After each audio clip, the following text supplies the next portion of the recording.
Time was running out. Sevyn hurried to the torture rack and grabbed a golden sword covered in runes. The torchlight glinted on the blade as he turned, shadows moving around him. The ghoul's mouth opened wide, forming a dark void that seemed to pull at Pollux's soul. Sevyn shouted and brought the sword down, splitting the ghoul's head from top to bottom.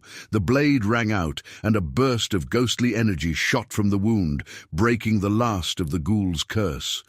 The corpse shook, then went still. Pollux collapsed as the trance ended, and Sevyn's medallion flashed red, casting strange patterns on LaChapelle's face. Chance and Sevyn hurried to Pollux, worry and fear on their faces. Chance checked Pollux's neck for a pulse, glancing at Sevyn for reassurance. When he found none, a chill of fear swept over him. LaChapelle watched from a distance, her eyes full of concern. Chance dropped to his knees and started chest compressions on Pollux, trying to bring him back. Each push echoed in the tomb. Pollux's skin was pale and his lips blue, making him look lifeless. Sevyn refused to give up. He grabbed his medallion, which grew hot in his hand, and sent a burst of bright energy into Pollux's heart.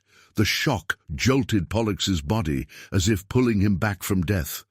Red light ran through his veins as the medallion's power tried to save him.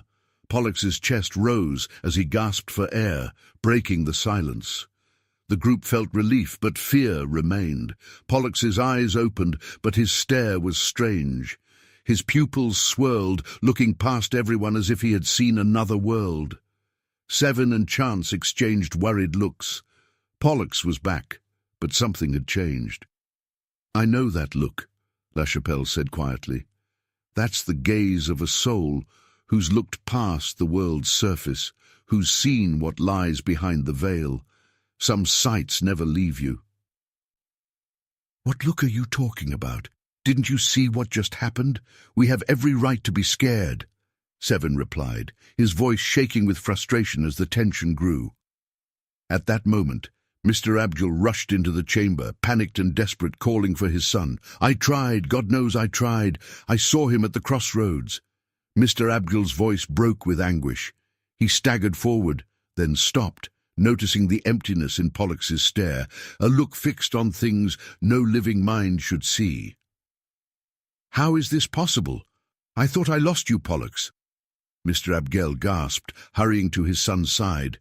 Tears ran down his cheeks as relief mixed with the fear of seeing his son changed.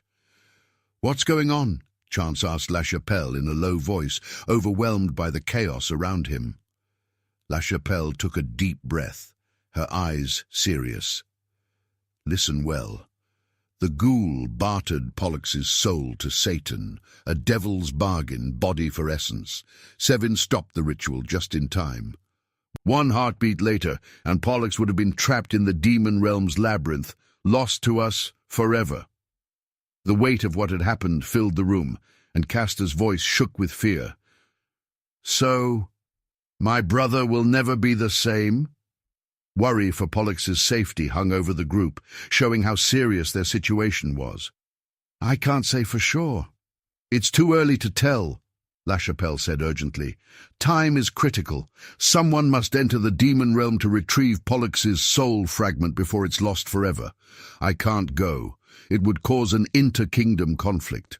Until his soul is recovered, Pollux will slip in and out of Catatonia. The demon realm is a place of nightmares, filled with hunger and malice. Even legends fear to enter.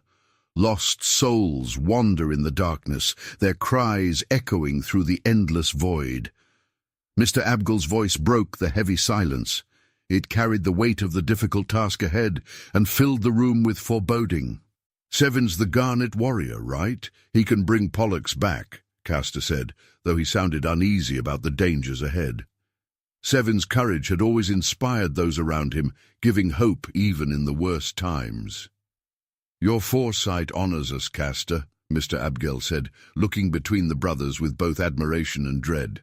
"Sevyn, you have been chosen, whether you want to or not, to go with Castor into the demon realm. Bring back Pollux's soul, lost among the wraiths and horrors of that forsaken place. Your quest begins at the edge of nightmare." "Me? Into the abyss?" Castor's voice trembled with doubt. "I'm not a hero. I could make mistakes, slow you down, or fail in the darkness. I've never been there. What if I can't keep up, or worse, what if I lose you both in the dark?" Tension filled the chamber as everyone waited for Mr. Abgel's decision. The brothers exchanged anxious glances. Their futures, the Wu Shang Society, and the demon realm all depended on what he chose. His decision would determine who faced the unknown, who would try to save Pollux, and who might not come back. Even the shadows seemed to close in, as if the room sensed what was at stake. "Are you questioning my judgment, Castor?" Mr. Abgel demanded. His voice was sharp and firm, challenging Castor in the tense room. "No, sir. I'll get their traveling packs ready," Castor said. His shoulders dropped as he accepted what he had to do. "La Chapelle, we will need your help soon," Mr. Abgel said, meeting the eyes of the determined woman standing nearby. "Of course. I'm ready to do whatever it takes to help," La Chapelle replied, her voice steady and determined. "I need you to create a portal to the demon realm, as close as you can to where you think Pollux's soul is held. Castor and Sevyn will have to cross the terrain themselves to find him," Mr. Abgel said. "Of course. I'll do anything I can to help," La Chapelle promised, preparing herself for the challenging task ahead. "I know this mission is a heavy burden, helping the Garnet Warrior and the Wu Shang Society. If you feel overwhelmed, it's okay to step back. We can always come up with another plan," Mr. Abgel reassured La Chapelle, his voice firm but caring. "No, it's all right. I want to help. Until we recover his essence, Pollux will stay catatonic, just a shadow of who he was. If saving your son helps me get justice for Valentina, then I accept it. She was like the daughter I never had. I made sacrifices, even against my own kind, for her. I'll open the portal for Sevyn and his allies, but they must return on their own. The portal is one way," La Chapelle said, her voice shaking with emotion. "Don't worry, I trust Sevyn and Castor will come up with a plan, but we don't have much time. Chance, I need to talk to you in private," Mr. Abgel said, his voice turning serious as the situation grew more urgent. La Chapelle quietly left the dim torture room to give Chance and his uncle some privacy. The tension lingered, and the walls still showed signs of old pain. When she reached the main floor of the funeral home, the soft candlelight and flowers made it feel peaceful in contrast. "Nephew, I beg you," Mr. Abgel said, his voice full of worry and fear. "Please tell me you're not in love with that succubus." His words showed how serious and urgent the situation was. "It's complicated, Uncle Ja. You'll never understand," Chance replied, his voice tense with frustration and a hint of sadness. He struggled with his feelings for La Chapelle and his loyalty to his family, caught between love and approval. "Is it really complicated, or is she controlling you?" Mr. Abgel asked, his voice shaking with fear. He knew how dangerous succubi like La Chapelle could be, and worried about Chance's safety and future. He wanted Chance to face the full consequences of his choices and not ignore the risks or the possible fallout for the family. Chance swallowed hard, feeling tense.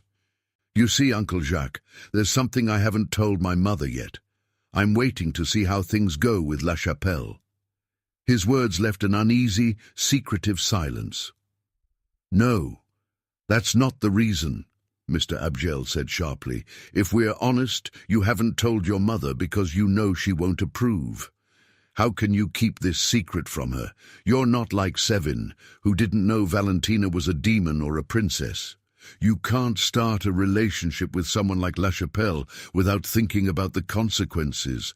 Sevyn's missing Cambion is the heir to the second throne of the demon realm and could become the Garnet Warrior. If you get La Chapelle pregnant, what do you think would happen? You need to think about the full consequences of your actions." Mr. Abgel spoke with concern, urging Chance to consider the consequences of his choices. "So, you think La Chapelle is using me? Don't you think she loves me?" Chance narrowed his eyes, ready to defend his relationship. If you haven't noticed, she does care.